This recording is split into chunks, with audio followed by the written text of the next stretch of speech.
Hello friends, आप सभी का स्वागत है हमारे यूट्यूब चैनल विजार्ड क्लासेस पर। दोस्तों, ये क्लास जो है बीपीएससी टीचर के लिए जीके जीएस का क्लास है। आज के सेशन का पहला क्वेश्चन है, भारत में अधिकांश चक्रवात मानसून के मौसम में कहां से उत्पन्न होते हैं? From where most of the cyclones in India originates during the monsoon season. भारत में अधिकांश चक्रवात जो हैं, भारत में अधिकांश साइक्लोन्स जो हैं मानसून के मौसम में कहाँ से उत्पन्न होते हैं? ठीक है, तो इसका करेक्ट आंसर जो है वो हो जाएगा 10 डिग्री उत्तर और 15 डिग्री उत्तर अक्षांश के मध्य। 10 डिग्री उत्तर और 15 डिग्री उत्तर अक्षांश के मध्य जो है भारत में अधिकांश चक्रवात मानसून के मौसम में उत्पन्न होते हैं। 10 डिग्री उत्तर और 15 डिग्री उत्तर अक्षांश के मध्य जो है भारत में अधिकांश चक्रवात मानसून के मौसम में जो है उत्पन्न होते हैं। अब है, हैदराबाद में दक्षिण पश्चिम मानसून की वापसी की सामान्य तिथि क्या है? What is the normal date of withdrawal of south west monsoon in Hyderabad? Hyderabad में दक्षिण पश्चिम मानसून की वापसी की सामान्य तिथि क्या है? ऑप्शन ए है 1 अक्टूबर, ऑप्शन बी है 15 अक्टूबर, ऑप्शन सी है 1 नवंबर, ऑप्शन डी है उपरोक्त में से एक से अधिक, ऑप्शन ई है उपरोक्त में से कोई नहीं। तो इसका करेक्ट आंसर जो है वो हो जाएगा 15 अक्टूबर। इसका करेक्ट आंसर जो है वो हो जाएगा 15 अक्टूबर। यानी कि हैदराबाद में दक्षिण पश्चिम मानसून की वापसी की सामान्य तिथि जो है 15 अक्टूबर है। हैदराबाद में दक्षिण पश्चिम मानसून की वापसी की सामान्य तिथि जो है 15 अक्टूबर है। इसे याद रखना है दोस्तों, भूलना नहीं है। अब है, ट्रिबार्था के अनुसार भारत की जलवायु किस प्रकार की है? According to Trewartha what type of climate does India have? Trewartha के अनुसार भारत की जलवायु किस प्रकार की है?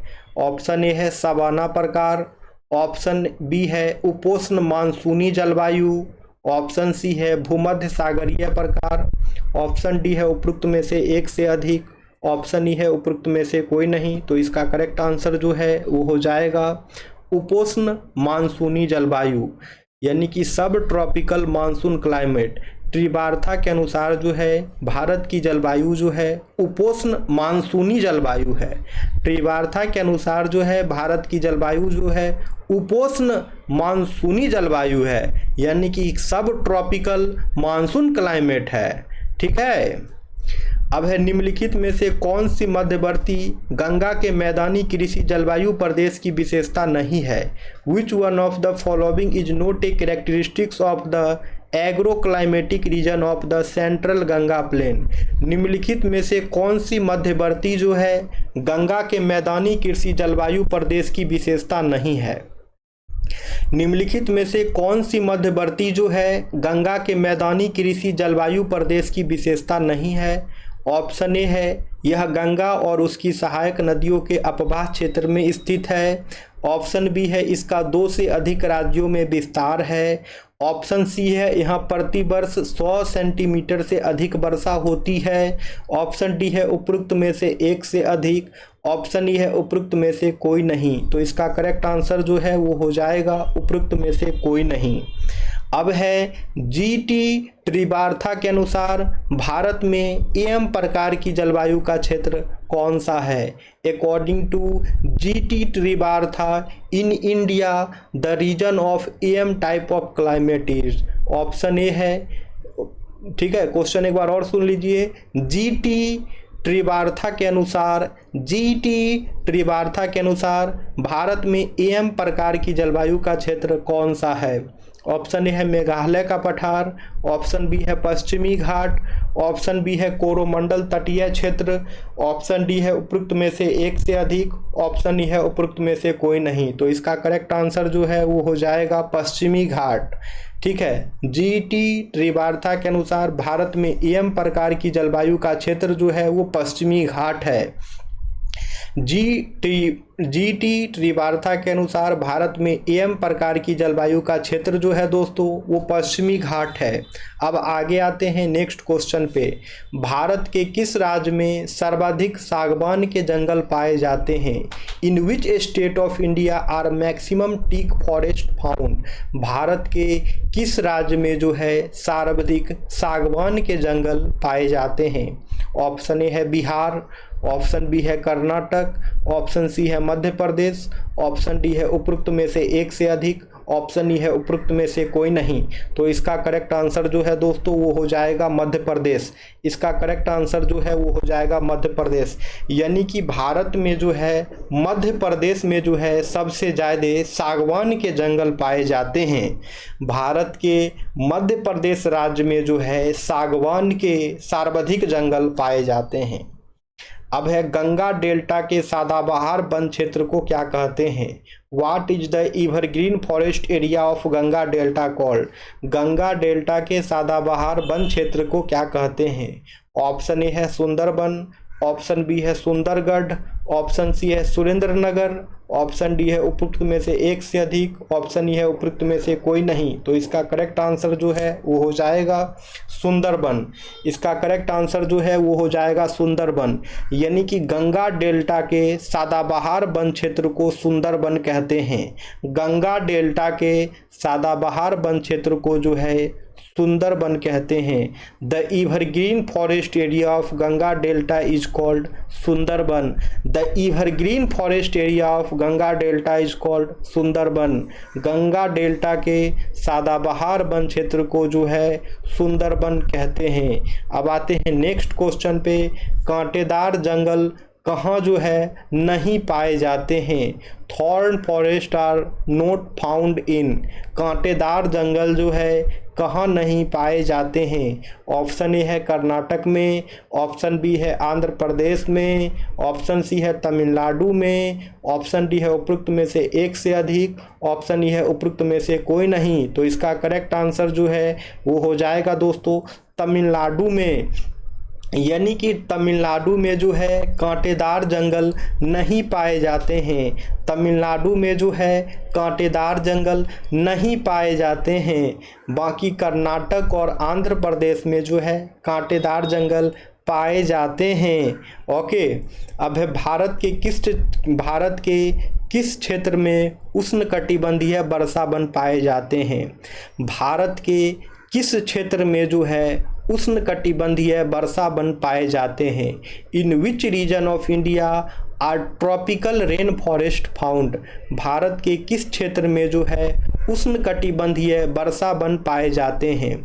ऑप्शन ए है मालवा का पठार, ऑप्शन बी है कर्नाटक का क्षेत्र, ऑप्शन सी है पूर्वी घाट, ऑप्शन डी है उत्तर पूर्वी भारत। तो इसका करेक्ट आंसर जो है वो हो जाएगा उत्तर पूर्वी भारत। ठीक है। यानी कि उत्तर पूर्वी भारत के क्षेत्र में जो है उष्णकटिबंधीय वर्षा वन पाए जाते हैं। यानी कि उत्तर पूर्वी भारत के क्षेत्र में जो है दोस्तों उष्णकटिबंधीय वर्षा वन जो है पाए जाते हैं। अब है भारत के निम्नलिखित तटों में से कौन सा हिंसक उष्णकटिबंधीय चक्रवातों में सबसे अधिक प्रभावित होता है? भारत के निम्नलिखित तटों में से कौन सा हिंसक उष्णकटिबंधीय चक्रवातों से सबसे अधिक प्रभावित होता है? Which of the following coast of India is most affected by violent tropical cyclones? भारत के निम्नलिखित तटों में से कौन सा हिंसक उष्णकटिबंधीय चक्रवातों से सबसे अधिक जो है प्रभावित होता है? ऑप्शन ए है मालाबार, ऑप्शन बी है कोरोमंडल, ऑप्शन सी है कोंकण, ऑप्शन डी है उपरोक्त में से एक से अधिक, ऑप्शन ई है उपरोक्त में से कोई नहीं। तो इसका करेक्ट आंसर जो है दोस्तों वो हो जाएगा कोरोमंडल।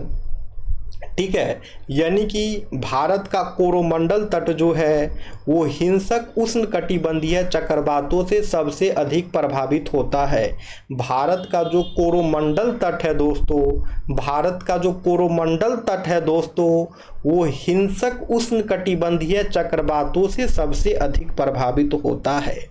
ठीक है। भारत का जो कोरोमंडल तट है वो हिंसक उष्णकटिबंधीय चक्रवातों से सबसे अधिक प्रभावित होता है। अब ये क्वेश्चन है, ये क्वेश्चन करवा देते हैं क्योंकि डिफ़िकल्ट क्वेश्चन है। होमवर्क देंगे तो आप लोग कमेंट सेक्शन में कमेंट करिएगा नहीं, तो ये क्वेश्चन डिस्कस कर देते हैं। तो यहाँ पे कह रहा है हीट वेव के संबंध में निम्नलिखित कथनों पर विचार कीजिए। जैसा कि आप लोग को पता है अभी हीट वेव बहुत ही बढ़िया चल रहा है, ठीक है। तो हीट वेव से ही रिलेटेड क्वेश्चन है और पूछ रहा है बताइए कि हीट वेव के संबंध में कौन सा कथन जो है सही है, ठीक है। स्टेटमेंट ए है, स्टेटमेंट एक है, यदि किसी स्थान का अधिकतम तापमान कम से कम 30 डिग्री सेल्सियस या मैदानी इलाकों में इससे अधिक हो जाए तो उसे हीटवेव माना जाता है। स्टेटमेंट 2 है, यदि किसी स्थान का अधिकतम तापमान कम से कम 40 डिग्री सेल्सियस या पहाड़ी क्षेत्रों में इससे अधिक हो जाए तो उसे हीटवेव माना जाता है। पूछ रहा बताइए कौन सा स्टेटमेंट सही है। तो इसमें जो है दोस्तों ना ही स्टेटमेंट 1 सही है ना ही स्टेटमेंट 2 सही है, यानी हीट वेव के बारे में जो दोनों स्टेटमेंट दिया गया है दोनों के दोनों जो हैं रॉन्ग हैं, ठीक है। तो ये क्वेश्चन आप लोग अपने होमवर्क के लिए रख लीजिए। होमवर्क ये है, mulching of the soil is associated with, मिद्रा यानी सॉइल का, मिट्टी का मल्चिंग जो है किससे संबंधित है, ठीक है। तो इसका आंसर जो है आप लोग कमेंट सेक्शन में कमेंट्स करेंगे। जो लोग भी नए हैं चैनल पे, चैनल को सब्सक्राइब कर लेंगे ताकि आने वाले वीडियो का नोटिफिकेशन जो है आप सभी को मिलता रहे फ्रेंड्स, ठीक है। और वीडियो पसंद आता है तो वीडियो को लाइक अवश्य करें, दोस्तों के साथ शेयर भी करें, ठीक है। चलिए तो फिर मिलते हैं कल की क्लासेस में। Thank you friends, thank you everyone.